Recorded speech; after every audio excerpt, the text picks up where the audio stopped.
welcome to Cassie. Yeah.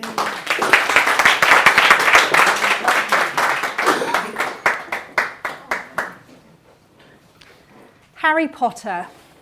What does that word conjure up in your mind? Are you imagining a wizard with a scar on his forehead? Let me tell you how Harry Potter came around. This is a great example of resilience. So back in 1990, JK Rowling was stuck on a train travelling from Manchester to London. That's where she first got the idea for the Harry Potter books.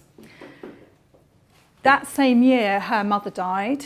She then went and worked abroad. She had a marriage, a very disastrous marriage, became a single mum, and ended up living with her sister back in Edinburgh on benefits, penniless, divorced, depressed, and jobless. And she considered herself a failure.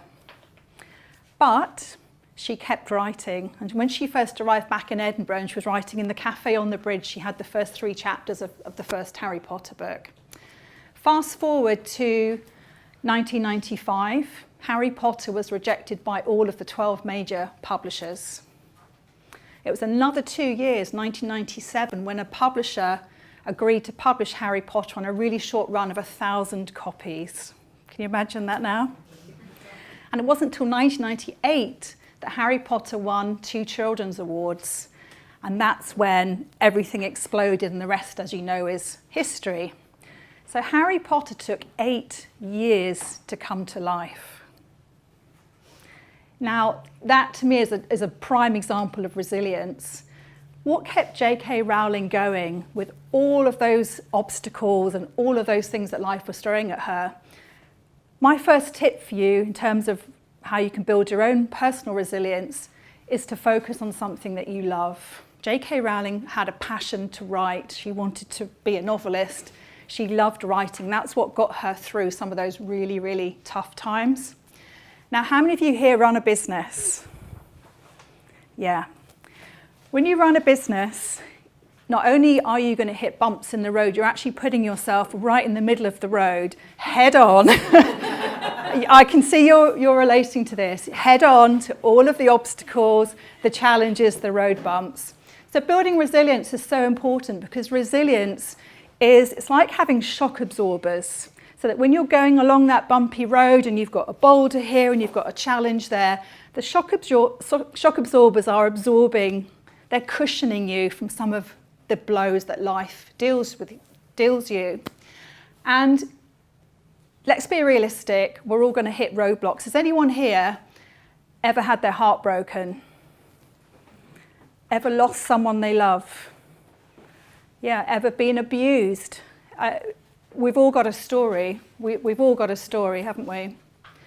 And particularly as business owners, and I run a social media business, who here has ever had a bad review on Google, Facebook, TripAdvisor? Has anyone ever had that?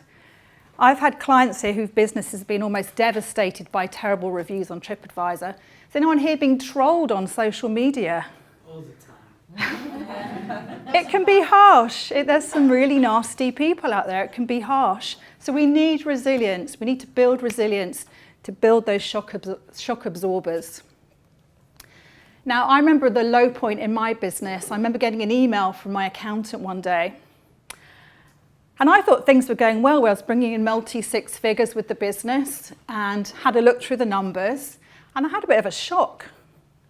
Because what the numbers told me, and I must say I'm not a numbers person, I thought I must be a grown-up about this and look at the numbers. What the numbers told me was that when I looked at the profit margins, when I took off the tax, the VAT, what I was paying my team, all the subscriptions and software that I was paying for in the agency, all my training and coaches and mentors, travel and trips and all the other things that you have when you run a business. And when I looked at the number of hours I was working, I was doing 12-hour days, running a team of 8 people in the agency. I worked out that I was earning less per hour than some of my team were making. And do you know when your ego goes crazy? My little voice went crazy. Who do you think you are to be running a business? This just proves you don't know what you're doing. Who the hell do you think you are? You're just not even a proper person to be running a business. Has anyone ever had anything like that? And my ego was just going absolutely crazy. Okay. So a couple of tips. How do you get out of a situation where you're facing these roadblocks and these bumps in the road? For me, it's all about personal energy. Elliot mentioned about resilience coming from within. And one of the things I love about Harry Potter, the reason I chose Harry Potter as my example, Harry Potter is all about magic, isn't it? Now, magic is a powerful thing that's all around us. You can't see it, but you can see the impact of it. And it's the same with your personal energy. So 2 quick tips for you around your personal energy. If 99% of your life is shit, and I hope no one here is in that situation. Sometimes it feels like that, doesn't it? That means that 1% is good, right?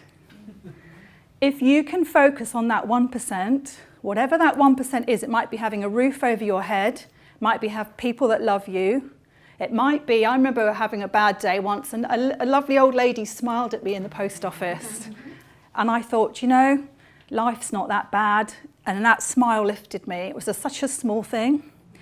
We as human beings, we have a choice of where we focus our attention. And you can choose to focus on the 99% that's shit or the 1% that's going well. So if you can, even at the worst times in your life, focus on that 1%. My other tip with resilience around boosting your own personal energy, keeping your vibration high, is to be really kind to yourself. Just be kind to yourself. Don't beat yourself up. There's enough things in life to beat you up without you beating yourself up. Go and have a nice walk in nature, or go and get a favourite coffee from the coffee shop. Go and hug somebody. Go and have a chat with a friend. It's just really small, simple things to boost your own energy. So I want to just close with a quote from JK Rowling, since we're on a Harry Potter theme tonight. You don't need magic to change the world. You already have everything that you need inside you. Thank you.